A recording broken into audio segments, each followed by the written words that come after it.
In one of the most eye-catching, intriguing swerves in recent DC Comics history, the Joker has given birth to a son, a beautiful baby boy. How did this happen? What does this development mean moving forward? There's so many questions. There's so much to get into. But I am Andrew from What Culture Comics, and I'm here to break all this down for you, so you don't have to. I'm doing you a favour. It's come and join the fun. But released yesterday, the fourth issue of Matthew Rosenberg and Carmen Digidomenko's The Joker, the Man Who Stopped Laughing, that sees the Clown Prince of Crime become pregnant. Before then, later giving birth to his child, a son, which is it's not something I thought. These are words I didn't expect to be saying today when I woke up and started reading this book. Now, to clarify, it's not the Man Who Stopped Laughing tale that this happens in, but it was in the backup story titled Knocked Upside Down. So obviously, as is commonplace with comics, you have your main story at the front. You have normally some sort of throwaway story or a classic story in the back, just there for fun, for giggles. And that is where there's certainly giggles because the Joker has birthed his own baby.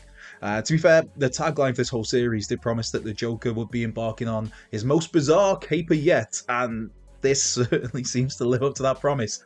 I mean, in terms of how this happened, what happened, how did it go down? Well, Zatanna, she's the one to blame. She's the key factor in all of this. Now, in her own defense, this was part of her defense because the Joker approached her and was basically trying to convince Zatanna to settle down, start a family. I feel like I'm going to break into Cat Stevens' father and son at any given moment. But yeah, find a girl, settle down if you want. You know the song. Anyway, after the Joker fails to convince Zatanna to settle down with him, the magical hero then puts a spell on the Joker that was intended to stop anyone ever from having the Joker's baby. Magic being magic, though, shenanigans happens, and I guess one way to say would be things got lost in translation. And so, in reality, what happens is the Joker wakes up the next day and he is pregnant with his own baby. Yes, these are words that I'm actually saying and you're listening to. This is quite the unique tale, should we say. So he wakes up in the morning, discovers he's pregnant, is examined by his good pal, fellow supervillain, Dr. Phosphorus, and they have a few back and forth quips about the situation because you could have those laughs. And then there's the realization of the elephant in the room as the Joker is pregnant, he's going into labor, and both of the guys there realize, like, hold on, where's this baby actually going to come from? Because, biology, I guess you could call it. And so what happens there, though, the Jester of Genocide, the Harley Quinn of hate, the Clown Prince of Crime, the Joker begins to vomit up this brown substance, this kind of mud-like substance. You still with me? Still with me? I told you, it's quite the story. From there, this brown substance starts to mold itself into the shape of a child, which then is chased away by the Joker and his goons. In fact, I think, being obviously the caring father that he is, I'm sure the Joker I'm sure it's a flamethrower he's got when he's chasing the kid, which obviously standard. But then, when the Joker and his gang, they find the baby, all of a sudden the baby starts to develop a little bit and takes the shape of a young Joker, a mini Joker. And as the Joker and his offspring look at each other, they both, obviously in typical Joker fashion, they both literally share the same thought bubble, where they both comment on how handsome the other person is. And they can say, hey, that's the Joker for you. But moving forward, this revelation obviously throws up plentiful questions, a whole bunch of questions. I mean, it's not got a name yet, this character, but will this mini Joker, will it be a permanent arrangement for DC Comics?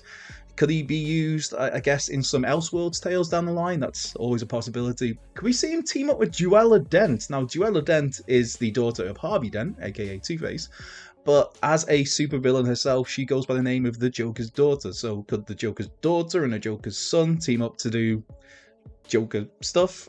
And of course, Zatanna. How will Zatanna react to all of this? Because the end of the issue, there's, I think, 3, maybe 4 panels where the Joker basically presents the child to Zatanna, who calls Zatanna mum. So Zatanna is effectively the mother of the Joker's offspring, but we don't get to see what happens then because the story ends, as in literally the end. So that's another big question, I guess you have to keep in mind, is whether all of this will simply all be forgotten by the time that The Man Who Stopped Laughing number 5 comes around, whether we'll ever see anything from this story again in the future, because literally knocked upside down, the story ends with the classic "the end" message. So That is in, that's all, folks. So is this it? Is this a one and done thing? Are we going to revisit this down the line? I personally believe we will revisit this character down the line, whether it's sooner, whether it's later, whether it's, like I said, maybe an Elseworlds tale, maybe it's an alternate world tale, because that's the joy of comics. Literally anything is possible, including having probably the greatest villain in comic book history becoming pregnant and birthing his own son, which is, again, something I didn't expect to be saying today. So, what do you make of all this? What do you make of the Joker having his own son, having gave birth to his own son? Do you think we'll see the youngster again? Do you want to see this youngster again? Be sure, as always, to take to the comments and let us know exactly what you think about all of this latest development from DC Comics. In the meantime, though, be sure to like, subscribe, turn notification bells on, come and give us a follow on Twitter at What Culture Comics. Of course, you can follow the main channel as well at What Culture. And if you really, really want, I can't promise it'll be that interesting, you can come and follow me at Culture Left Peg on the Twitter. But most importantly, as is ever the case, I hope you're having a great day. I hope you have a great rest of your day, whether you're doing something, whether you're doing nothing. I hope it's the best day possible. And if it's not, I hope things turn around for you and that frown turns upside down. But until next time, I've been Andrew Pollard from What Culture Comics, and I'll catch you down the line.